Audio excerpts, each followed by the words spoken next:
على رسوله الكريم أما بعد قال النبي صلى الله عليه وسلم من سب نبيا فاقتلوه। সম্মানিত তাওহীদি জনতা, আপনারা সকলে অবগত আছেন আমাদের আজকের দাবি। এক নম্বর, রাখাল রাহা কর্তৃক রসুল ও আল্লাহকে নিয়ে কটূক্তি, হাসান গালিব রাসূলুল্লাহ সাল্লাল্লাহু আলাইহি ওয়াসাল্লামকে নিয়ে কটূক্তি করেছে। এই দুইজন বর্তমান সরকারের সরকারের অধীনে রয়েছে, একজন পাঠ্যপুস্তক প্রণয়ন কমিটিতে, আরেকজন সরকারের একটি বিশ্ববিদ্যালয়ে কর্মরত।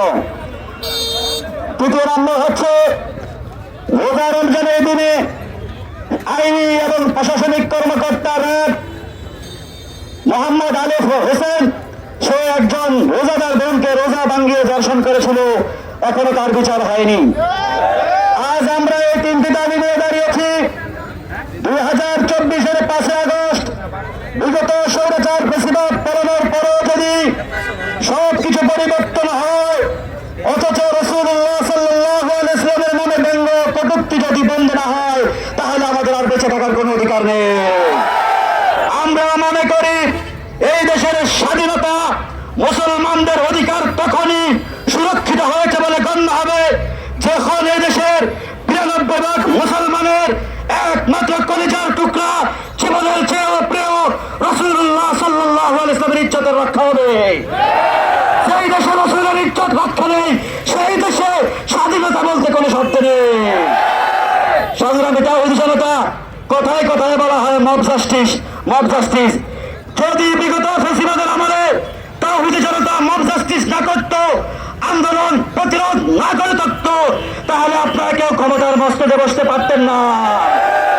সুতরাং আইনকে যদি আমরা মব জাস্টিসের পক্ষে নই, আমরা সরকারের কাছে দাবি জানাতে এসেছি। পাশাপাশি সরকারকে আমরা সতর্ক করে দিতে চাই, আপনাদের ভিতরে লুকিয়ে থাকা রসুলকে নিয়ে কটূক্তিকারীদের বিরুদ্ধে যদি ব্যবস্থা গ্রহণ না করেন, ইসলামের শিক্ষা গ্রহণ করে মান সাব্বা নাবিয়্যান ফাকতুলুহু, রসুল বলেছেন যে রসুলকে গালি দিবে তার শাস্তি একটাই, তার দেহ থেকে তার কল্লাকে আলাদা করে দিতে হবে।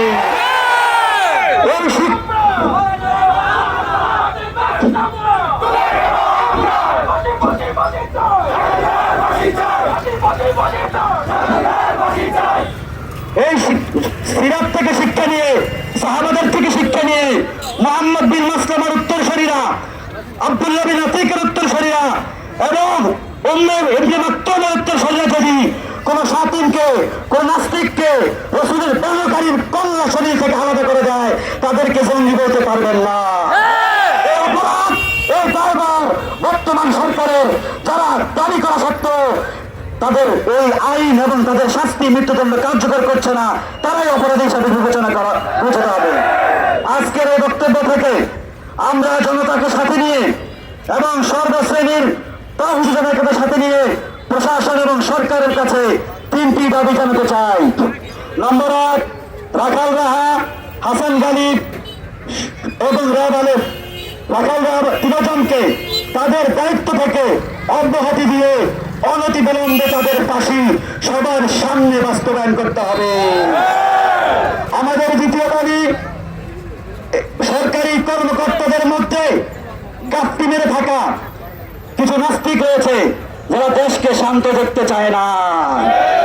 মূলত শান্ত সৃষ্ট সবুজ বাংলায় রসুলকে গালি দিয়ে কটূক্তি করে তাওহীদি জনতাকে উত্তপ্ত করে তারা বিগত ফ্যাসিবাদের কে আবার ফিরিয়ে আনার অপচেষ্টায় লিপ্ত। সরকারে গাপ্পি নিয়ে থাকা এই সমস্ত নাস্তিক কুলাঙ্গাদেরকে অপসারণ করে তাদের শাস্তির ব্যবস্থা করতে হবে। তৃতীয় নম্বর, অত্যন্ত আশ্চর্যের বিষয়, ব্লাসফেমি তথা ধর্ম অবমাননার জন্য মৃত্যুদণ্ডের আইন ইউরোপের বিভিন্ন রাষ্ট্রে রয়েছে। বর্তমান বিশ্বের 77টি রাষ্ট্রে ব্লাসফেমি তথা ধর্ম অবমাননার শাস্তি মৃত্যুদণ্ড আছে। কিন্তু দুঃখের বিষয়, 90% মুসলমানের স্বাধীন সার্বভৌম ভূখণ্ড বাংলাদেশে আজও পর্যন্ত ব্লাসফেমি আইন বাস্তবায়ন হয়নি। এই আইন বাস্তবায়নের জন্য 2013 সালে হাজার হাজার তাওহীদি জনতা সাতরায় জীবন দিয়েছিল, ভোলায় 2021 সালে জীবন দিয়েছিল।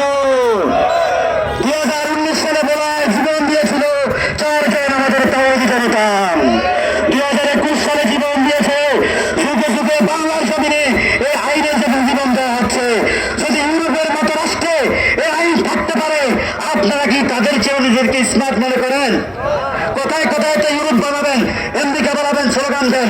সেই রাষ্ট্রে যদি ব্লাসফেমি আইন থাকতে পারে তাহলে বাংলাদেশে থাকবে না কেন? আপনার রাজনৈতিক পরিচয় থাকতে পারে, আমরা আপনাদের সাথে আছি যতক্ষণ আপনারা রাসূলের ইজ্জতের সাথে আছেন তার বিনিময়ে আপনাদের সাথে থাকবেন।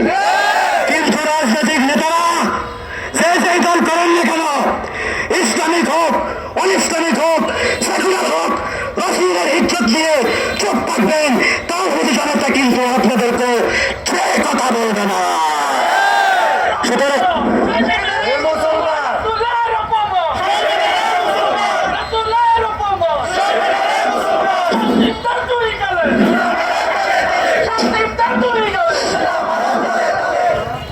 বিভিন্ন আমরা আন্দোলন করতে শেষ করে দিচ্ছি। এটা নিয়ে অনেকের দ্বিমত আছে যে কেন এই শ্রেণী আন্দোলন করে। আপনারা কেন বলেন না এই পরিস্থিতিতে তারা কেন রাসূলকে নিয়ে বন্ধ করে? বিভিন্ন রাজনৈতিক দল দিনকে দিন তাদের রাজনৈতিক এজেন্ডার জন্য যদি আন্দোলন করতে পারে, রাসূলের ভালোবাসায় রাসূলের অনুসারে আন্দোলন চালিয়ে যাবে, দুর্বার গতিতে চালিয়ে যাবে ইনশাআল্লাহ। সারা দেশ থেকে লক্ষ কোটি তৌহিদি জনতাকে নিয়ে আবার শাপলা চত্বরে যাওয়া হবে।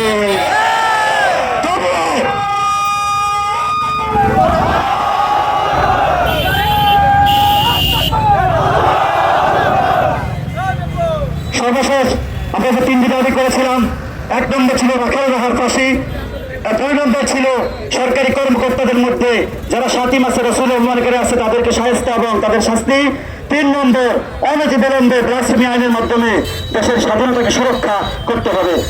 আল্লাহ প্রথম করি। এখন আপনাদের সামনে কথা বলবেন আমাদের এলাকার 24-এর আন্দোলনের অন্যতম সমন্বয়ক জনাব মোহাম্মদ বাইজাত হোসেন।